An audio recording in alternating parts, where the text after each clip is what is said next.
Noon, good evening, good morning, wherever you are in the world. I'm Mark Sugiyama from Eclectic Arts Media, based here in Seattle, Washington. And thank you so much for joining me on this Wednesday, the 28th of May, 2025. And I'd like to thank Nikki Dial for joining me last Friday. Nikki's always a great guest. So this is the first of 2025. We're already talking about doing a follow-up sometime, maybe late summer, with a little few surprises with that one. And I'm looking forward to having her back. And speaking of which, coming up, my next scheduled live stream that I have for sure on my calendar is this Sunday, the 1st of June at 4 p.m. Pacific. That is with Chenda Larson. And Chenda, I just saw her in a wonderful musical. And I believe she's college age because it was at a college. I don't know her personally. I just was floored by her performance, her voice, her acting, just everything about her. So I'm really looking forward to talking to her about where she's been, where she's at, and where she's trying to get to with her musical and acting career. So that's again on Sunday. And if this is your first time joining me on my YouTube channel, if you could do me a huge favor and please hit the subscribe button as well as the notification bell. And if you're over on the Twitch side of things, if you could follow me over there, that would be great. Anytime that I do live streams, if you want to ask my guest a question, you can just subscribe to YouTube or follow me on Twitch, and you'll have pretty much instant access to the chat. And I will incorporate those questions and comments into the conversation as we go. And I also like to mention that if you want to follow me and know exactly what I'm up to, if it's things locally here in Seattle, as I've got an event tomorrow. Actually, I've got a concert to cover on Friday. I'm at another event on Saturday. If you want to know what I've got coming up in the virtual world, please follow me as Eclectic Arts Media, one word, on Instagram. That's where I post everything first. And then some of that information migrates over to other social media platforms. And lastly, if you'd like to really support what I do, which is greatly, greatly appreciated, but only if you're in a position to do so, there's a PayPal and a Venmo link in every live stream that I do. And this streaming service costs me money. So if you have a means to help me out, keep this thing going, it would be really sad if I had to pause this strictly due to money. But, things are what they are right now. And again, that's only if you're in a position to do so. And I have had some donations this year, which I'm greatly, greatly appreciative of. So my guest today is the vocalist for a melodic death metal band based out of Sweden. They released a new album entitled Death Becomes Her on RPM Roar. Please welcome to the Eclectic Arts Media Virtual Studio, Elizabeth from FRANTIC AMBER. Hi. Hello. I'm doing great, Elizabeth. How are you? I'm good. Awesome. I'm so glad that we got a chance to talk about FRANTIC AMBER and the new album. When I first heard it, it bowled me over. I'm a longtime metalhead. That's my foundation. I do all this other artsy stuff over here, but my foundation is metal. So this is always a treat when I get to talk to a fellow metalhead. Awesome. Thank you for having me. Yeah. So just so that I kind of know, just out of curiosity's sake, the band is based in Sweden, but you're probably, was it Denmark? Yes, sir. So I'm Danish. I did live in Stockholm when we started, when it became like a solid band in 2010. And I lived in Stockholm for 7 years. But now I'm back in Denmark. I've been living in multiple countries, but yeah, so I'm still in the band. I've been doing it for 15 years now. And the band is still based in Stockholm. We have 3 members there. And we've also had some members spread out, like, because it's hard to find other women who play extreme metal. So we do the best we can. And yeah, it's been well, it was my first original band, actually. So it's like, I don't know what to say. It's like, baby. Kind of. Me and Mia have been doing this together for 15 years this year. It's incredible. I'm like, what? Yeah, I was just going to say 15 years. That's a long time in the music industry. Yep. Still trucking on, doing what we can. Well, we're going to we'll start with the latest album and kind of jump around to some different things and things I have questions about. But with Death Becomes Her, how far back on the timeline do we go when you and the band started working on songs for the album, not recording it, but just actually working on the songs? Right. So it's been on and off for years now. Like, I know Mio started her ideas for the first songs around the time Bellatrix came out, I think. Maybe 2019, like starting with ideas and stuff like that. But it was, I think it caught, like, we kind of got shocked and stopped in our tracks with everything when Corona hit in 2020, kind of the lockdowns and everything. We were actually planning on doing a music video for Lagatha, and I'd gotten quite far in the pre-production and the planning and like buying some stock video and everything, like figuring out the logistics. And then Corona hit, and I wasn't allowed to leave Denmark. And Mila, who was in the band at the time, lived in Gotland, which is an island off of Sweden. So she couldn't leave either. So we were kind of stuck in each country, and it took a while to like kind of get started again. But then yeah, we got started on the writing process. Um, we had a meeting about what it should be about at some point. I don't remember exactly timeline, these things just kind of happen. And we started like more focusedly working on it, and we also had concerts once it started opening up again. So it was kind of like on and off, working on and off for some years, and then we were like, okay, now we have to kind of focus because time is running, and we were actually done with the album, everything recorded. We handed it in June 2024, but the label got bought and merged into another label. So there are some delays there, and understandably so. So, and we had some delays internally as well, and hard drives that needed to be saved, and a computer that died, and yeah, all the things. So it's been a longer process, but we've also really worked with the songs. We do this, or have always done this, but like we go into the very last detail, and we care a lot about the end product, and we produce it together, and like discuss like even down to the volumes of things compared to each other. Oh, we need to hear a little more of the organ. Like discussing all the small fine print. Um, so yeah, and really happy with where we got with it, and we recorded it ourselves also, I should mention, which takes a while. So like it was kind of like writing and then producing, like giving each other feedback, iterating, and after, like, of course, when we're writing, and since we don't live in the same place, we record everything and send each other demos, and we have a Google Drive where we like have all our files and keep track of versioning and stuff. So it's an ongoing process with that, and eventually when we agree, like, okay, this is the song, this is the final, then we go ahead and record the final product, like the final track. So it's a longer process, but it turns out really good, if you ask me. I have to say this, but I'm happy where we ended up. Well, yeah, no, I'm even more impressed that you, as the band, recorded this yourselves, and because it sounds like you spend all kinds of time in a studio with a producer, and so that's a testament to you and the band for putting out such a great product. Thank you. Yeah, we record everything, produce everything, and edit everything. Then we take all those tracks and we send it to Lawrence McElroy at Rory Sound Studios, who did the last, like, because we don't do mix and master ourselves. That's above our pay grade, I was gonna say. No, above. So we need a professional for that. But we also recorded Bellatrix ourselves, everything, and then sent those to mix and master. So we already had some experience with it. But yeah, it takes a long time. It's a lot of nitpicking and a lot of like details. But yeah, and you also have full control.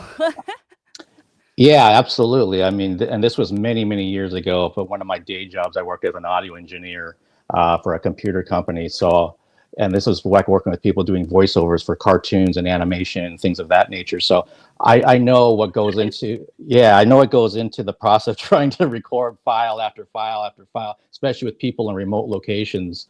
And then somebody, like if it's the record label or somebody else kind of sticks their nose in and says, hey, we want to see some changes with this, and you're like, oh crap, now we gotta go back and try to maybe redo a track or something's not quite to what people wanted. But like you just said, Yeah. the best part though is that you have control over how this product is going to come out, instead of someone trying to really like just hamstring you with, this is what we want and we don't like it, so get back in there and do it again. It's like, well, no, this is what we wanted, and then the band members are happy with it, so we're going to turn it over for mixing and mastering, and then boom, out in the world it goes. Yes. Yeah, like we are very nitpicky and detail oriented, but also like we have fun and produce it together. So we'll see what we do next time. Maybe it's faster to go with the producer in a studio, but it also costs a lot more. So we'll see where we're at.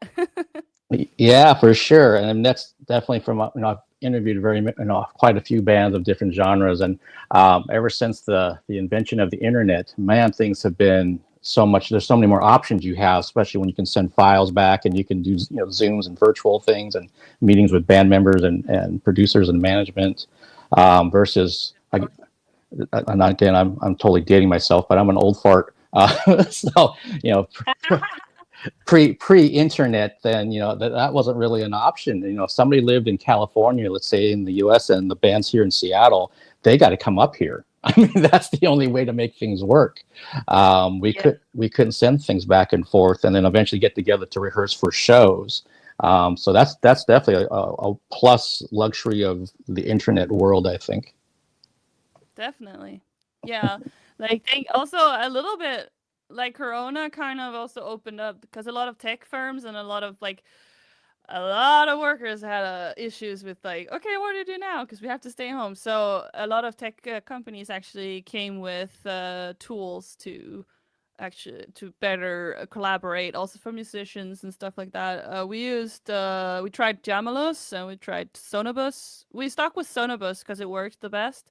But unfortunately, none of them were good enough latency-wise to actually practice together because we play way too complicated music. If it was maybe really slow and simple, it would be possible with the latency, and you just kind of play along to what you hear. But when it's complicated and fast and everywhere, it was not possible. But we could work live on a song together, like share screen, share the sound, share on Sonobus and from the DAW directly, and then sit on Discord with the video, like using all these softwares to try and get like a live session going where we could discuss and give feedback immediately and try different things immediately.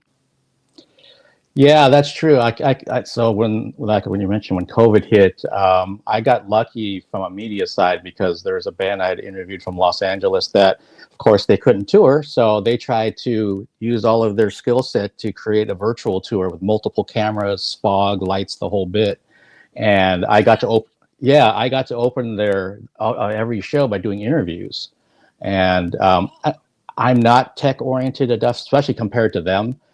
So I'm kind of like, how's this going to work? So the first live stream I'd ever done, I'm like, and I was using my phone at the time, so I'm trying to see where I'm looking this way, and I'm supposed to be looking that way, and I didn't have headphones or earbuds in, so the sound was all slapping around, and I'm like, I think it's supposed to be better than this, isn't it?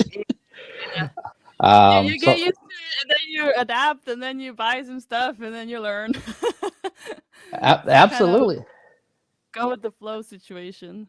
Yeah, because you were talking about latency, and I know that was something that their guitarist, who was the main tech guy, was trying to figure out. How do we get this stuff out in these live streams where it's in real time? Because we don't want anything that's being delayed. And they're at that point, they were a 5-piece band, and they also had other bands from other locations. That it was really like a tour. Okay, Mark opens, and then there's a DJ, and then there's another band, and there's a DJ or whatever, and then here we do our headlining set, all virtually. And to their credit, I mean, they figured out how to do this stuff. And I'm like, oh my gosh, I can't imagine. But like you just said, I've gotten better with this technology, I think. I think I'm right there. And everything else. So, yeah. Yeah. And I think everyone at some point, doesn't matter if it's your grandma, your best friend, whatever, everyone's done some sort of Zoom or, a live thing, just to talk to people at some point. So we've all kind of come a long way. Yes, it's great. Like It can do a lot of things. Not everything yet, of course, but it's easier now. Some things are easier now. Anyways, we also did a concert, but it was pre-recorded because of course we could. But we played it live and we recorded everything, and then we sent it to the channel that was gonna host it. I think it was in Chile or South America somewhere during Corona. So we also rented like a studio, set everything up with the lights and the smoke, and we stood in a circle around the drums and like, okay, 3, 2, 1, go. So we played a live set, recorded that, and sent it in. Um, Pretty sure, yeah, it was pretty. If I remember correctly, pretty sure it wasn't live. I mean, the latency would have been insane. But now I'm when I'm thinking about it, I'm like, or were we? I don't know. But we managed anyways. It's out there somewhere. Okay, well, yeah. I was reviewing live stream concerts. So if a band was doing a concert and the publicist got a hold, hey, Mark, do you want to write a review about this? Oh, yeah, I'll sit in front of my TV for an hour and a half and watch this concert. So what else am I doing during that time? Um, Right. yeah, it's weird to think how many X amount of years that ago that was. It feels like a whole other world to me. Yeah. Now it does, doesn't it? It feels like it was so long ago, but it actually wasn't. Yeah, exactly. It's just like, no, that was at least 10 years ago, right? No, it was like more like 4 years ago, 4 or 5 years ago. But Yeah. let's kind of talk about Death Becomes Her. And correct me if I'm wrong, but I believe that the lyrics are focusing on female serial killers from over the Yes, years. sir. And so Yep. so one, are you responsible for the lyrics? And two, how did you fall into this theme? One, yes, I am. Two, yeah, I write the lyrics, and but the idea initially to write about this wasn't mine, because I don't watch horror. I'm like a very sensitive person. So I get very affected. So it was actually very challenging for me, especially in the beginning. Like I had like to get used to the source material because of course to write the lyrics I did a lot of research, and I when I write I want it to be historically accurate. I want it to be like telling the story as well as I can. Of course, like it can be a little hard sometimes with what you find on the internet. I was reading articles, listening to podcasts, and YouTube videos. Like, there's a lot of knowledge out there. Um, so it was pretty cool once I got used to it. Like once I got into the creative process of writing the actual lyrics, then it kind of flipped the switch because I have no issue with writing brutal lyrics. Like I love that. It's fun. But like it's wordplay, it's making a story, it's making a feeling, it's making something. Um but like the especially in the beginning, it was like, ooh, took me a while to shed the emotional response I was getting from reading about this, especially during the time where I was writing Angel Maker, because it's about, well, children and infants. It's horrible.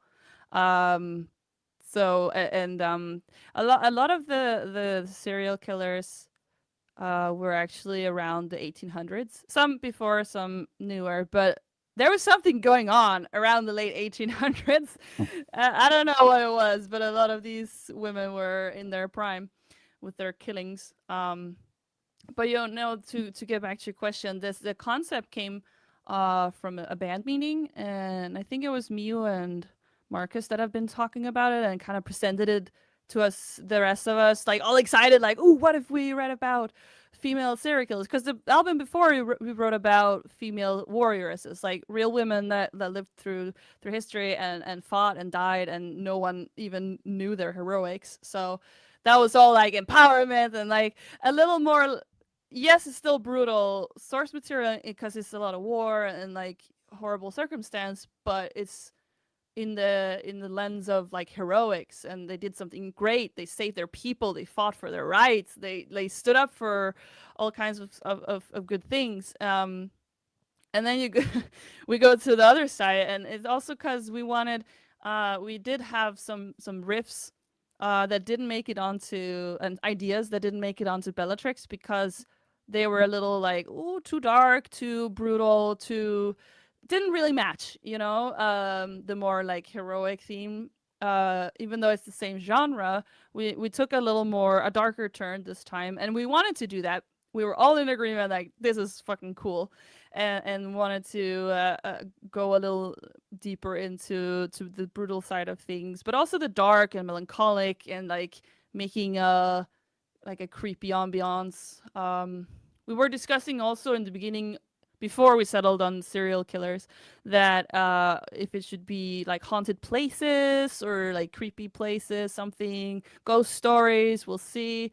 Um, and actually, the intro, El Orfanato, is Mio's little intro where she was thinking about like, the orphanage, I think the horror movie. Uh, or there's an island with, yeah, she was talking about all these like creepy things, and then we kind of pivoted from, yeah, let's do something creepy and evil, to okay, serial killers, but female serial killers. um and also because at the time a lot of documentaries were coming out, like podcasts, there was a lot of like these true crime things coming out, but they were all about men, like all about the male killers. And there are most of them, yes. Still, the numbers, the statistics, obviously there are more of them, but there are still surprisingly a lot of females that, and probably also some that were but were never convicted because of their gender. For example, I read about Lizzie Borden also, with the axe murderer, killed her entire family. Like, I'm sure her life wasn't that great and stuff, but it's a little extreme, don't you think? So, but she was never convicted because, like, no, women are soft, they don't kill. It's like, well, all the evidence points to that no one else could have done it, kind of thing. But um, but yeah, a lot of other songs have also written about her. So we were discussing also a lot, like the candidates, like making a list. Everyone was kind of keeping an eye open and giving me like names so I could research them, and I would read about them, and then like kind of the ones I connected with, like lyrically, kind of, I was like, oh, okay, this is going somewhere. Um, and also to the music, where we're discussing a lot. Okay, what fits the riffs here? What fits the overall like vibe of the song? Because most of the time the music gets written first, at least like the basic form of the song. So it's kind of like I have a feel, and then I write to that, and then we evaluate and review. Like I make a first draft, and then I get feedback, and then I make another one, like change if there's changes or whatever we discuss. And we do that also with the music. There's it's an open forum, like we can discuss everything. Um, so it's yeah. So it took a while, but it's very. I really like where it ended up, and it's so weird because I feel like this contradicting thing inside of me. Like I get very deeply affected by the source material, but at the same time, it's also like, oh, this is so cool and evil, and like the music and the lyrics. It's just like I'm so proud of it. So it's funny. Like I can like all these dark aesthetics. Like the artwork of the album is super dark, and it's just like, well, I like it. It's pleasing. I don't know. That's fascinating to me that you have this dichotomy of, yeah, on one hand, I'm a sensitive person. I don't really like to delve into these Yeah. darker sides of things, but on the professional side, you also realize, no, this came out really, really fucking cool. But it's also kind of affecting me because it's almost like it triggers you a little bit that you're reading about these really horrific stories that happen in real life to victims. Yeah. And so that I would Yeah. hope that hopefully anyone watching this, if you read something like this, or if you're into true crime, that it does affect you and that you feel something and you feel bad. Because if you don't, you Yeah, might, true. You have a point. yeah, you might be on the path of becoming one. Yeah, seek help. Yeah. No, that you're right. Like, I mean, cause it's real. That's the thing. Like, even fictionist horror and stuff. Like, I have a limit, cause I get nightmares and I get really affected, and it doesn't go away. Like most people, like, oh, that was scary, and they go on with their lives. It's like I have to digest it, and So, and I have a very vivid imagination, so it can stay with me a long time. Um, but at the same time, I like the dark aesthetics. But I have this thing like I can be the horror. Like I can be the horror, the scary, the aesthetics, the everything. Like also with metal and the extremeness of it all, and the kind of imagery that I like, and also in my own projects, I've done some modeling and stuff. It's also always alternative, darker, creepy. But like I can be the horror, but I can't watch like the horror. It's super weird. I don't understand it myself, but that's just how it is. Well, it's possibly, since you said that you have a very vivid imagination, things stay with you. That if it's Yeah. you projecting this out, it's almost like it's basically like an actor. It's somebody else, Yeah. and it's not something that's being done versus you reading about things or creating concepts for a music video or for album cover art. Then you're looking at it, and that's you looking at it. So it's something different, and that would be. Yeah, I'm thinking. I interviewed an actor that's known for action films, and he said the same type of thing. That I thought, oh, this guy must love guns and all these other things, and he's like so averse to violence. So, Right. Yeah. he's like, Mark, It's I have. Yeah, acting. he was Yeah. talking about how he has to work himself up to do like a gun scene, or if there's a hand to hand fighting scene, he has to kind of get himself mentally prepared because he so doesn't want to do it. Oh yeah, yeah, yeah. And Yeah, that like an action film, I would have a probably easier time. But I would have an easier time playing the monster than being the victim. You know what I mean? Yeah, absolutely, and that makes sense too, because with you being the vocalist, being on stage, being typically the center of attention, you have to have some part of your being that's going to be able to command that stage and command that audience. And you've been doing it for 15 years, and like you said, I know you've done some modeling work. I think you have a dance background back there somewhere too. I believe I Yeah, saw. yeah. Yeah, I so there's used to be all. a ballerina.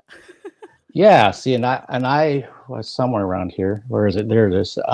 I'm a credential reviewer for the Pacific Northwest Ballet here in Seattle. So, uh, Cool. yeah, so if I ballet, opera, theater, musicals, film, of course, music of all kinds. I'm all over the place. So, Yeah, really cool, man. uh, Like I miss dancing. I want to get back into it a little just for fun, but yeah, I, it was a good time and a hard time. It's not easy. I know this because I got a chance to interview like a handful of different dancers from the core, from soloists, from principals. And so I got a really good education about all the dedication, the sacrifice, the injuries, everything Yeah. that goes into it. And I think the average person walking out there right now, if you say, what do you think of ballet? When I mention the word, they think of someone in the tutu, they think of someone spinning around. They don't think about how tough these ballerina and dancers are, and all the work. They're like athletes, basically. It's the way I look at it. Yeah. Sometimes more because athletes have much more of a support system. I think ballet, like athletes are also in a very competitive environment, but like it seems, or I don't, I hope it's changed, but at least like probably maybe it's also a money thing. I don't know. The top let's say soccer players, they have like the best coaches, the best everything. Sure, we have coaches in ballet and treatment and stuff, but it's just on another level because it's also like normal to push yourself so far over the boundaries that you don't even know where the boundaries were or used to be, and so many injuries, and you just keep going anyways. Is not a sustainable way of life, and some make it and can their body can endure it, and some don't. Um, so yeah, it's a very competitive and like different kind of world. Yeah. How many years did you dance? Oh, I danced well since I was a kid. When did I start? Around when I was 5. And I was a hobby dancer like for 10 years before I went pro. because it was very hard for me to get into a professional school because I was like because of my age and I didn't get into the one in Denmark, so I went to Germany first for 1 year to do like after the ninth grade, which is prime like the first 10 years of school in Denmark. And then after that you go to gymnasium, which is kind of like high school, but I don't know if the age is exactly lined up. I don't exactly know the equivalent in the USA, but yeah, so I went to Germany for 1 year after school to prepare. I applied to the Royal Swedish Ballet School in Stockholm twice. The first time I didn't get in. I almost got in. I got to the end of all the examinations and everything, and then I went home, waited for my letter, and it came, and it was a no. It's like so freaking close. But then the year after that, after my year in Germany, where I was dancing full time, um, then I got in. I got through the whole thing and got in. I actually didn't get my letter, and I had to call them like, hello, I didn't get a letter. Is it? What does that mean? You know? And they're speaking Swedish, and I didn't really understand because I learned Swedish when I was there, not before. And they were telling me in Swedish that yeah, you're starting here next year. I was like, huh? What? So it took a while to let it like to understand, and then once I understood it, I like put down the phone, I was like in shock, like what just happened? And then I was running around the house screaming and yelling and like, yeah, I got in. Like, so it was a long time coming. And then I got the education for I got the gymnasium at the same time. So it was a long days, like both school studies and all the dance studies, and performances and extra things. Um, yes, and it was 3 years in the Royal Swedish Ballet School, with some apprenticeship time at the Royal Swedish Opera. And then after that, I graduated, and yeah, then it was kind of hard because I had the band there. I found the band in the second year because I missed music so much. I used to play a lot of music also as a hobby. When I was living back home in Denmark, I moved away from my home when I was 16, by the way. So it was a lot of like things, a lot of adult things that I had to deal with that my peers didn't have to. But anyways, yeah, I missed music, and I found an ad of Frantic Amber looking for a singer.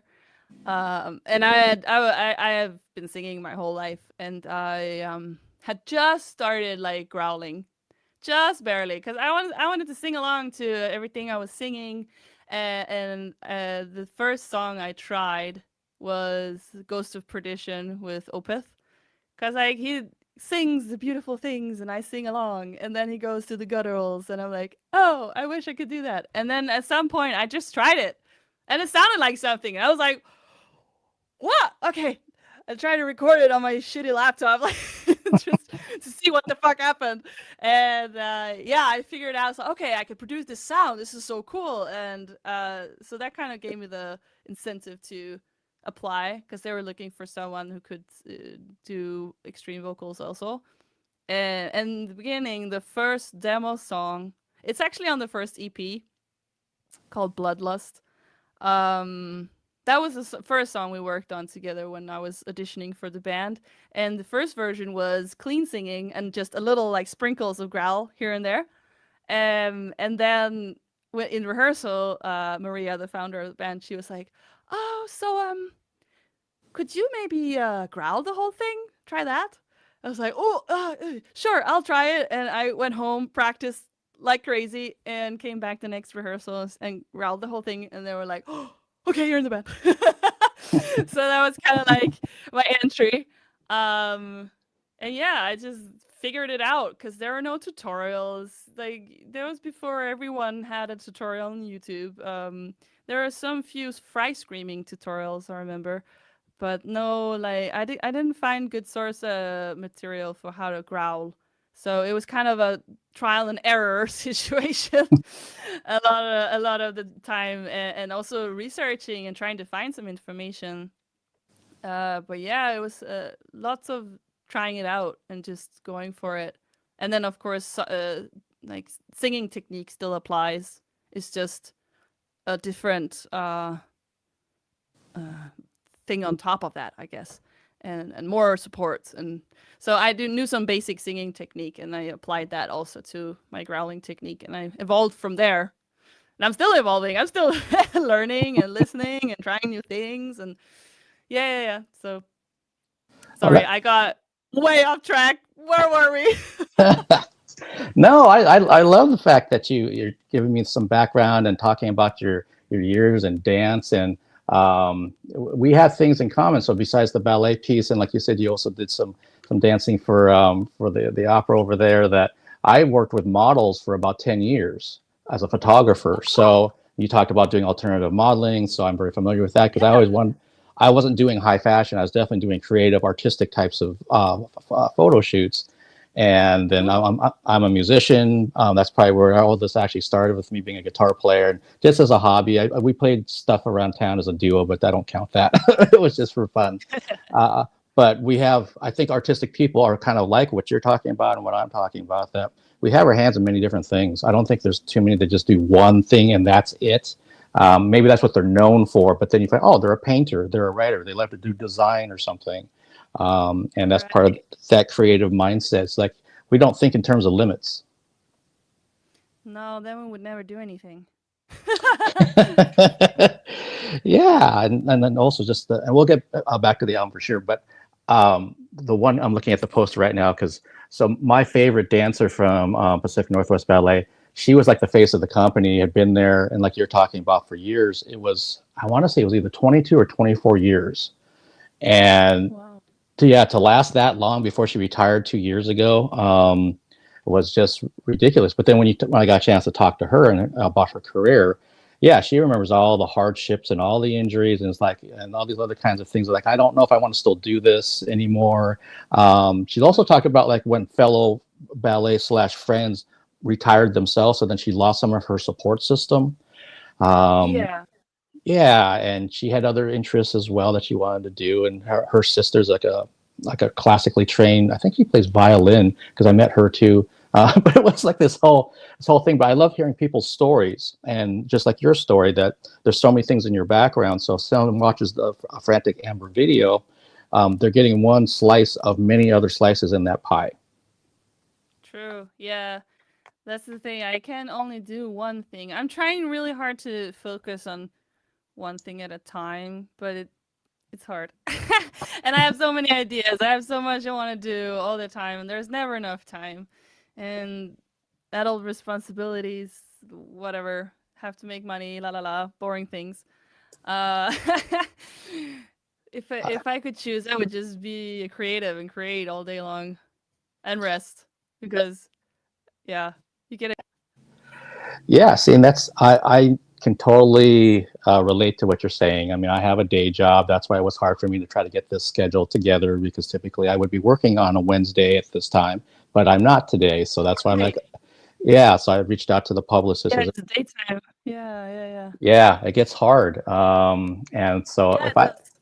if I could be out there, at a film festival, and then I'm at a concert, then I'm at the ballet, and then I'm doing an interview, I would love to do that all day long. That's not Yeah, I know that's what you not mean. yeah, that's not technically work to me. My 9 to 5 job, that's work to me. Yeah.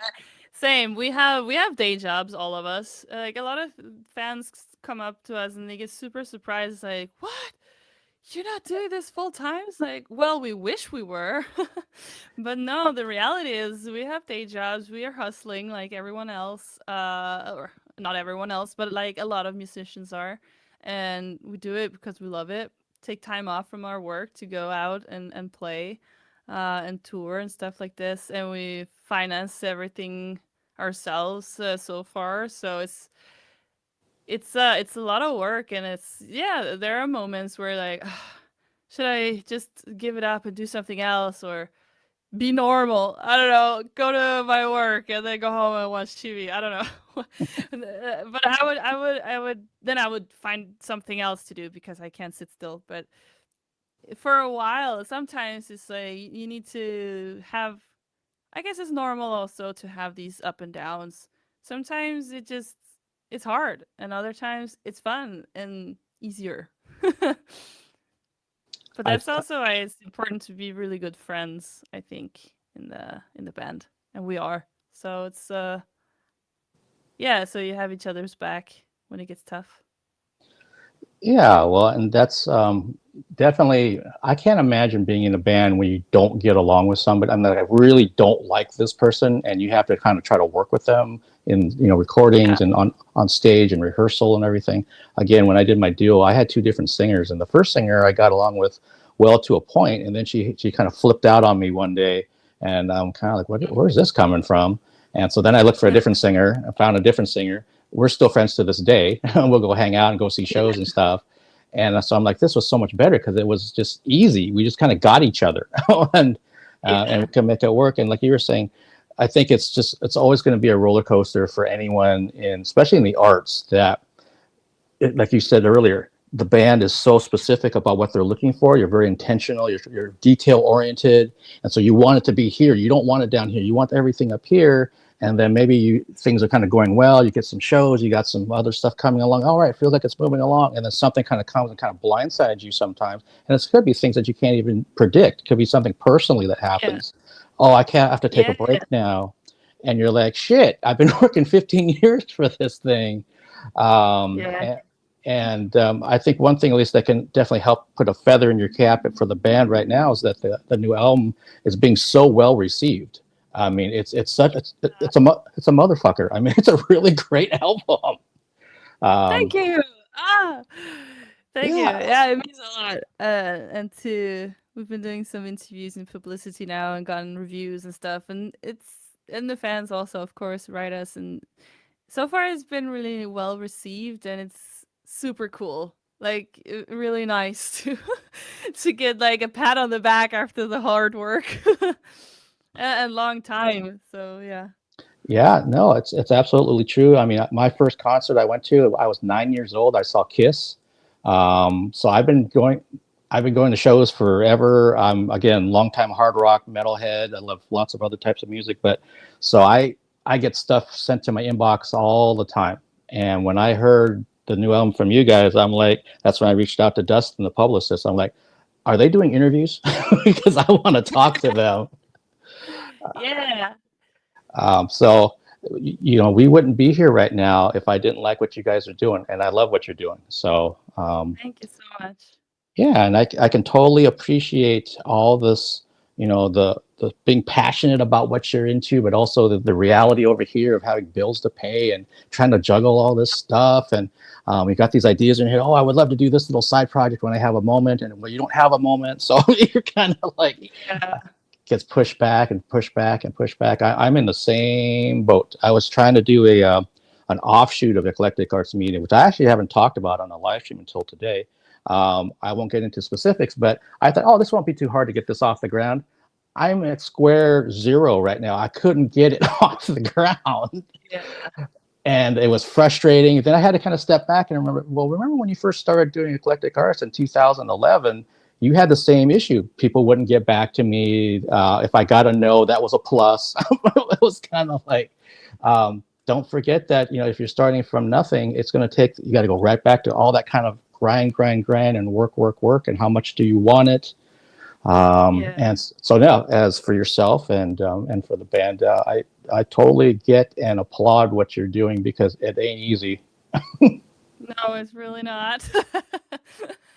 But yeah, we Um, keep going as far as we can, and hopefully, we're looking for a serious booking company now, because we've been booking ourselves all this time. And it's been a challenge because we want to find like a good match, but also someone serious and then has like bigger shows than we can get ourselves. So hopefully something will happen pretty soon. We also signed with a manager for the first time. Um, So that it's nice to have someone to ask all the questions because we're not business people. We're creatives, and it's we've been working so hard and running so fast with trying to manage everything, and it's just nice to now also we also signed with a label for this album, like a normal proper record deal, because before that we had a license agreement and we were do yourself band all these years. So, but it's hard because you don't have someone to ask, should we do this or that? Or what do you think about this? Or is this smart? Just kind of flailing in wind, trying to make good decisions and not really sure because like the politics of it. And of course, like the, like any other show business or business, I guess, it's like there's a club and they know each other. Like the bigger, like at a certain level. I mean, up to a certain level, everyone can kind of be in the club. But then there's this exclusive club where everyone knows everyone, and you need to know someone to get into the club, kind of.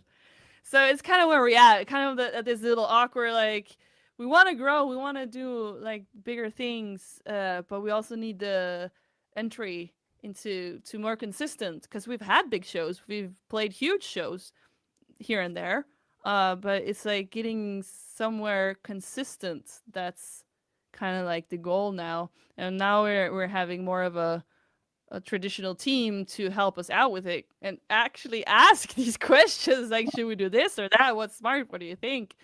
Is just that is really nice. Yeah, absolutely. It's great to hear that you have management now, and then that you're looking for, a booking company for tours and shows. I know from a lot of the bands here that are based in the U.S. That I either personally know now or I've interviewed or both. That for them, it's the opposite for them trying to get shows, like say in Europe. Who are we going to book? Who's the booker in Europe? And Yeah. yeah, it is definitely a select group of people or businesses that have a good reputation that do it.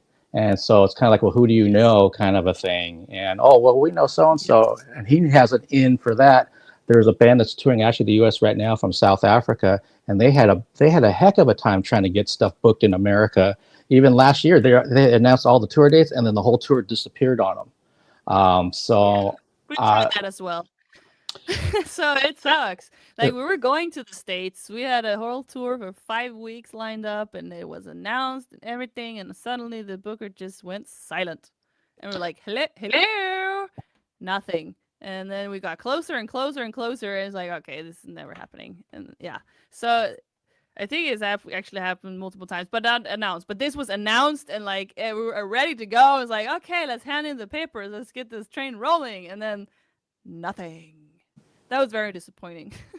that's so awful. I'm sorry that happened to you guys. Yeah, It's thanks. I think it happens to a lot of bands, especially trying to go far away overseas. Cause and it's that's also the thing, you don't know who to trust, so it's scary. And sometimes it costs a shitload of money. Excuse my language, but it's true. But we absolutely. hadn't bought anything. We hadn't bought anything yet, so that was lucky. That we were waiting. Like we didn't want to like start putting out money until we were sure it was gonna happen. So that was a good thing. But still disappointing because we were kind of like very excited about it. Of course, it's hard to get to the U.S. for European bands. Also now even harder, and all the visa and the papers and stuff. Yep, I know all about it through the bands that I've interviewed and known, and the state of the U.S. right now is making it that much tougher than it already was to get here. Yeah. And I won't get into all of that with. No, that's for another time. Yeah, we would need another few hours for that one. But Yeah. I yeah, just like you said, I think it does come down to it's trying to if you're trying to build your brand and trying to build your brand and your band and everything that you do, it's so hard because especially if you've been like you just mentioned, you got ghosted on a tour that was already announced, looked like it was going to happen, we're ready to go, and then boom, and just they went radio silent on you, and so Yeah. then when you're talking to somebody new, you're like, are they going to do the same thing? Exactly. And especially when it's far away. Like and also it's like it's a shame because it would have been fine and also disappointing, but just more better for us if the guy was just like, "Ah, sorry guys. this and this has come up, or this has happened, or I'm so sorry I can't do the tour, or whatever. Just tell us, like, because then we could have booked something else or tried to. But the further along we come to and closer to the date, and it's too late, everything is booked already. So it's better to just be upfront and be like, oh, so sorry, and that shows integrity as well. So well, yeah, that's hopefully we get another chance in the future. And because a lot of people have been asking us for a long time, when are you coming to the States? And I'm half American. Like, I would love to go tour in the States Yeah, and well, invite my family. yeah, I hope it does happen for you sooner than later. And I'm totally with what you just said. That piece about, because I get this all the time, where I understand things happen. You know, I'm human as well. So if you can't make an interview, let's say, and you get a hold of me, you know, an hour beforehand, yeah, I might be a little disappointed, but at least I can respect the fact that you let me know. If I'm Exactly. if I'm sitting here, like, let's say, use you for example. Let's say it was, 12:10 over here, and it was like 9:10 over in Denmark, and I'm kind of like, well, where is Yeah, she? What's going on? And blah, blah, blah, blah. And I actually took time away from what else I could be doing, because this is a rare time off for me. And what's exactly. going on? And unfortunately, Yeah. it happens. It happens to me more often than I'd like to admit. I'm And I'm sorry like, about that. well, thanks. So I feel your pain when it's Yeah, like, yeah, yeah.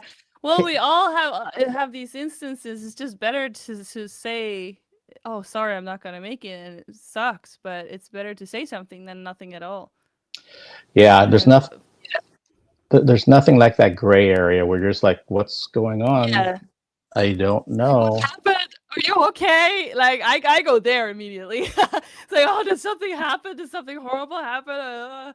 Kind of, if I have an appointment with a friend or whatever, I get all like worried, like, are they okay? It's like maybe they just Yeah. forgot, and that's okay. That happens, you know. But See, you're similar to me, because I had someone, and that was maybe 2 months ago, and every time we've done an interview, he's always a little bit early, and there's just never an issue with him. And then there's one, he didn't show up at all. And so my yeah, mind went then to you get like, worried. yeah, I said, is he okay? Is everything all right down there in Georgia? And I was trying to figure out how to get a hold of him and everything. Turns out he fell asleep. he, It he, happens. I mean, yeah, it and sucks. and he apologized profusely. He understood if I didn't want to reschedule, and I was like, no, at least you came clean with me about. You didn't try to make up some bullshit to me. You said, Mark, I fell asleep. I'm so sorry. And I said, no. I look at the pattern of behavior before this, and you've always been spot on. You've been a great guest. So there's, again, shit happens. It can happen to me. But Yeah, just true. just just come clean about it. Yeah, yeah, Uh, definitely. but I do know it's getting late over there. So before we go, I want to talk about, you put out, and you kind of mentioned this a little bit. You've put out some really great music videos for Death Becomes Her. And so Yeah. were those, yeah, they look amazing. Were they all shot kind of in sequence, or did you do one here and then one down the road and another one down the road, or what was that whole process for those videos? Right. So, we did 3 videos in one weekend, like mad women. It was very hard and way too much, and I kind of crashed after that, but we got it. No, but so the planning was like we had some meetings, online meetings, also with the video guy. Is Heavy Groove Media. Shout out to him, Daniel. He's super talented, super easygoing, super cool. Not too far from us in Stockholm. So, and he has all the gear. And we were in luck that we had the possibility to go and film at an old Swedish farm. So like like it's the barn that you see in well, you see it in Hellspell. You see it a lot, like with all the tools on the wall, like where we're standing in the corner inside, and you see it outside from where we're standing with the fire and everything. Um, Super cool. And this barn is like super old. It's hundreds of years old. Is it the 1600s or something? I don't remember now. It was super old, and it's been standing there, and the Jolly Jane was also filmed inside the barn, but we put up like our lights and our flex walls and our backdrop to kind of make it look like a stage. We can still see the roof and the floor. So we really utilized the location, and we were staying there for the weekend, so we could like go at it and go to town. And the first day was Jolly Jane, and it was, oh, by the way, it was December in Sweden, so super fucking cold. Uh, we were freezing our asses off, like all the winter clothes on top, and thermal trousers and mittens and everything, and then it's like, okay, it's your turn now, like taking off all the clothes, like, okay, yeah, let's do it. And sometimes we did have a smoke machine for some of the shots, but some of the shots it was also just the cold. Like you could see our breath coming out. That was actual the cold, and outside, of course, was even colder. You can see if you look closely because it's kind of cool and dark. The shots outside for Hellspell when I'm walking down the aisle of the torches, which was like my idea, and I was so excited that it came to fruition. I was just like I mentioned like I explained and then it just happened and it was so freaking cool. And we made the torches ourselves with lamp oil and sheets and hacked the the sticks, like the long sticks from somewhere on the property. So very rustic, and then the light in the tree, and it was actually snowing, and blowing. You can see like it's kind of blowing, like things are kind of floating around. And if you look closely on the ground, there's some snow, not like a lot, but some. So yeah, it was cold, but really cool. It turned out really cool. So suffering for the arts as usual. Um, and then in the it was actually a last minute decision. Like now we're all here. Like the video gear is here. Of course, we have extra clothes with us because you kind of like, should I wear this or that? We had a clear vision and clear idea. For instance, Jolly Jane, because the song is the most brutal song, more old school feel, and like death metal song. So we wanted to kind of do the clothing more feminine. So we were all wearing skirts of some kind or dress, like more feminine looking. And the theme was PVC. And then the Hell's Bell one, whereas the inspiration was, Underworld. I think her name's Serena, isn't she? The main character. All leather, long leather coat, super cool.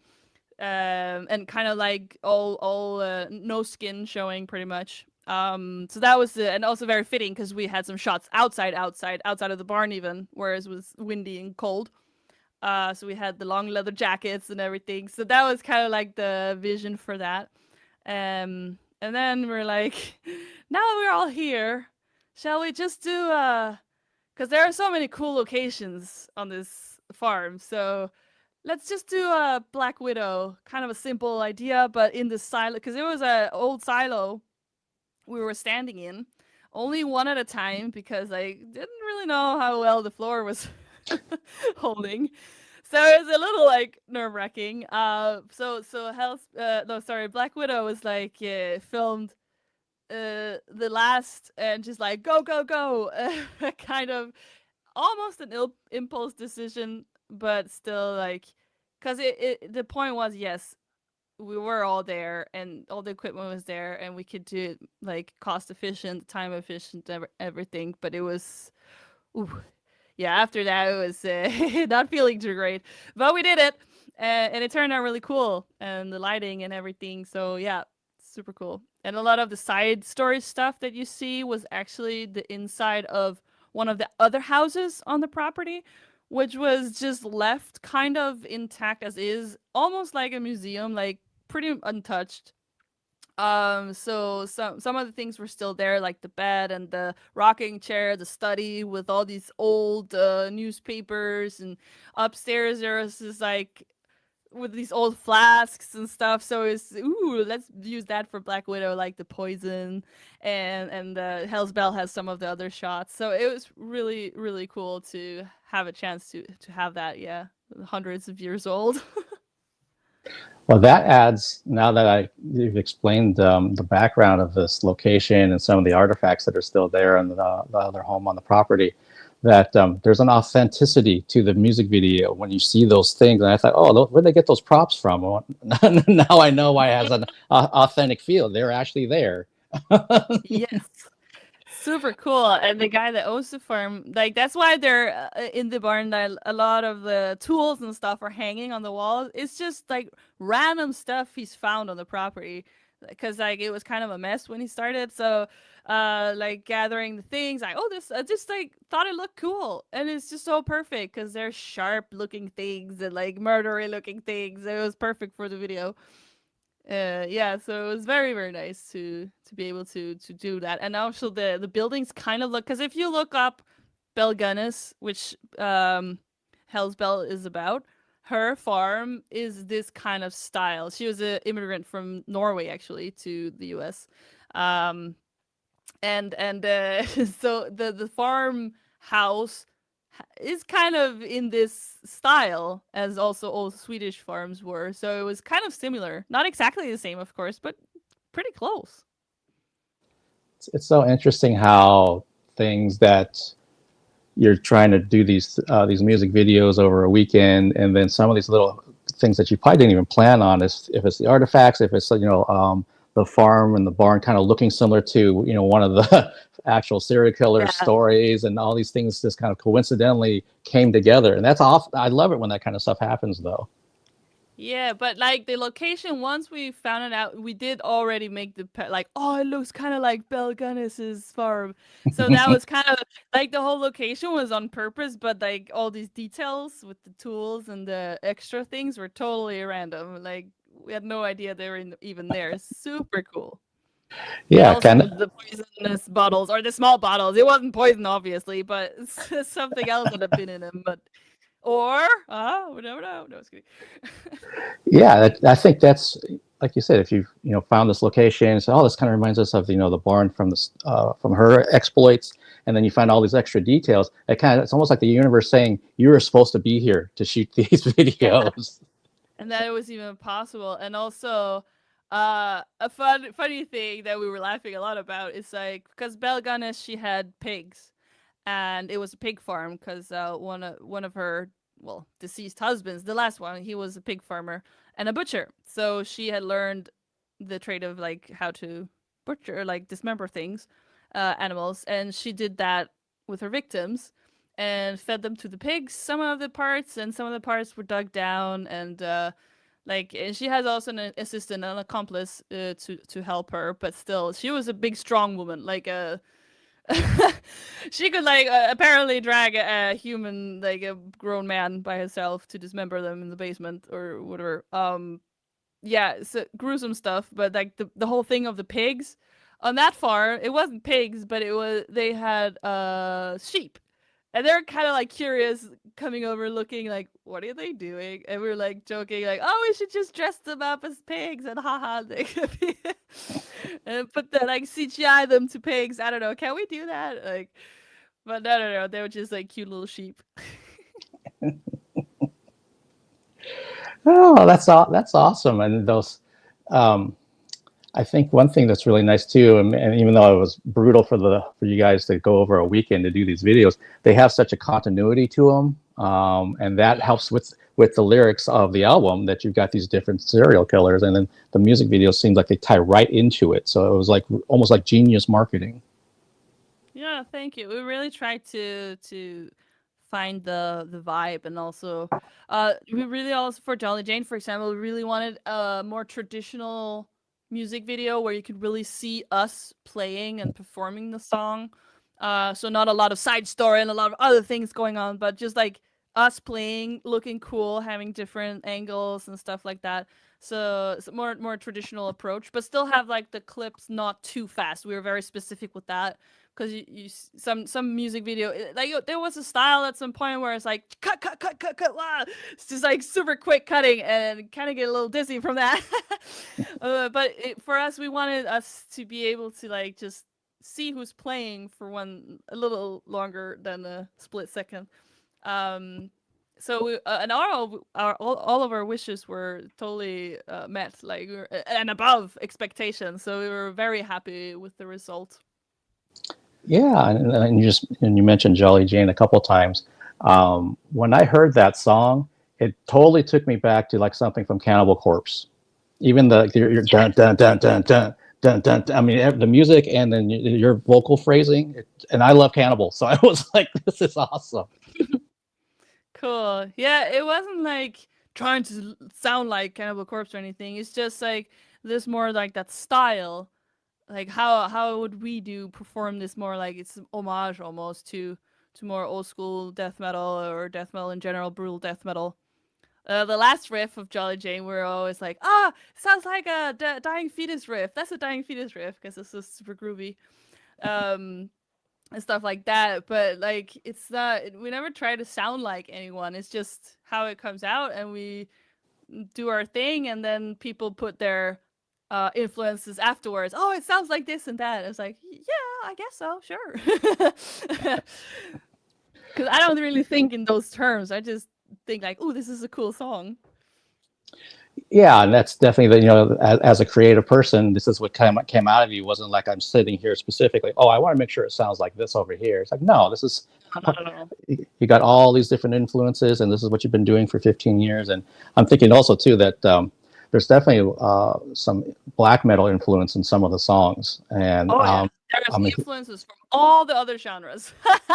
We have yeah, thrash metal, black metal, death metal, brutal death metal, some technical stuff, very melodic things, some like smooth and calm passages, some progressive passages. Like there are so many. It's just a big pot of mixture and inspiration, and then we mix it together. Like we all put things in the pot, and then it comes out frantic amber kind of. And I think that's really cool. And we don't have rules like it has to sound like this or that. It's more like I don't know. It goes kind of natural flow, and we do have a broad music taste, all of us as well.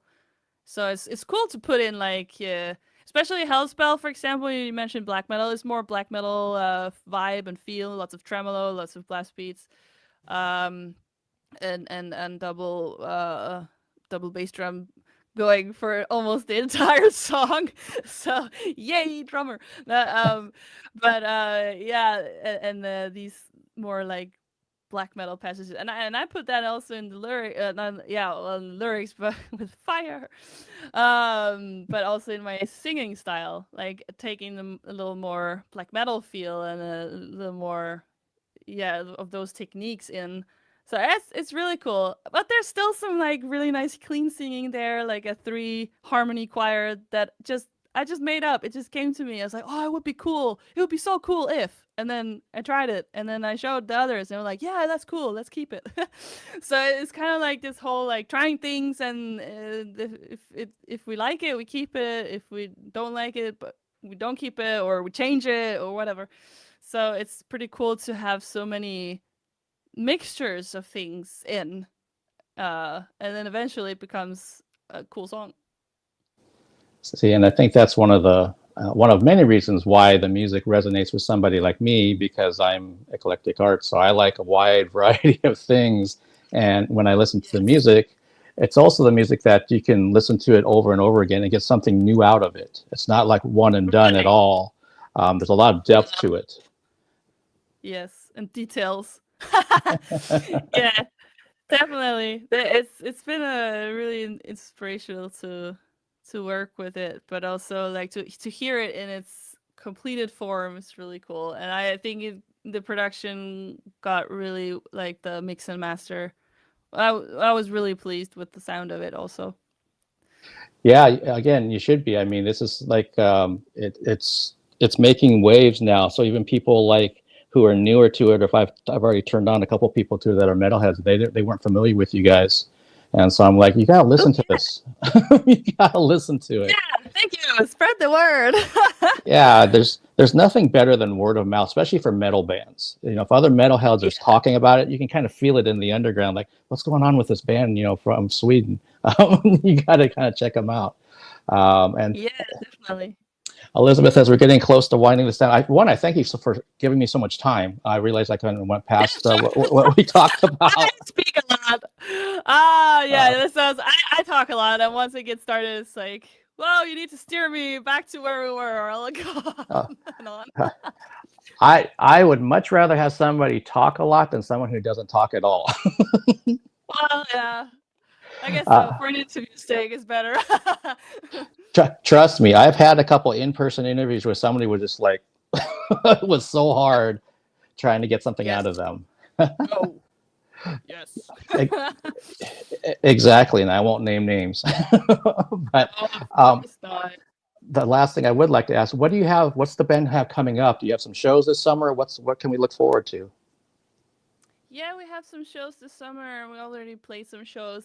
Um, we had a release fest in Stockholm on the 4th of April, where the album came out, where we played the whole album from start to finish.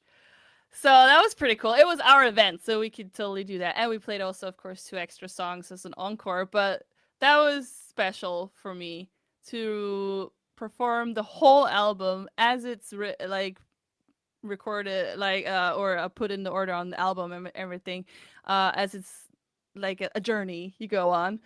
I like albums. I like the journey. To like the whole product together, like the vision. So that was really special. And then we've played some festivals, and we're gonna play some more festivals, mostly in Sweden though.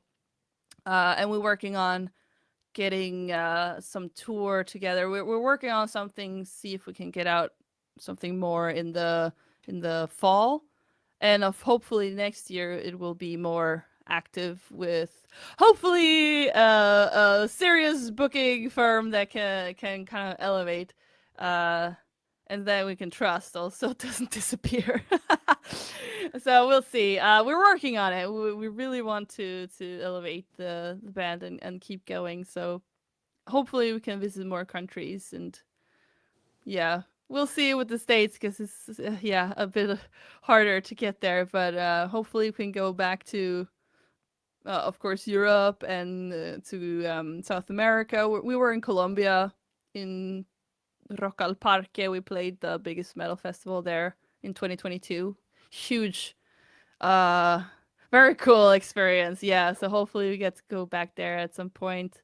We went to Japan also in 2023. It was also special, and far away. So we're trying to expand, but it's also very expensive. So we'll see what we can do.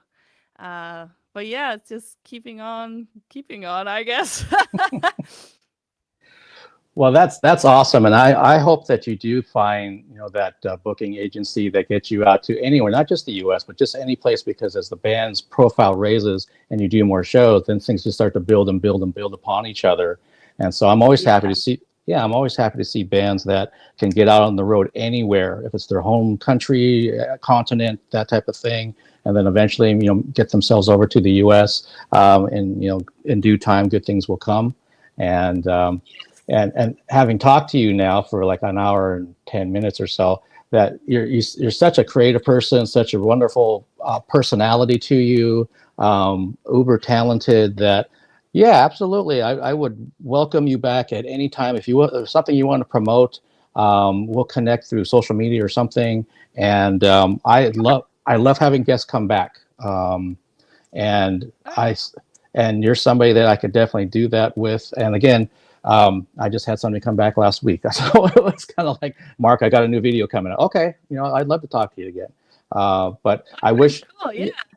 yeah, Elizabeth, I wish you and the band every success that you have. And yeah, hopefully the next time we talk, it'll be sooner rather than later. Yes. Thank you so much. Yeah, I would love to come back. Just set something up. And hopefully something cool will happen soon. Okay, well, thank you again for all your time, and have a good night over there.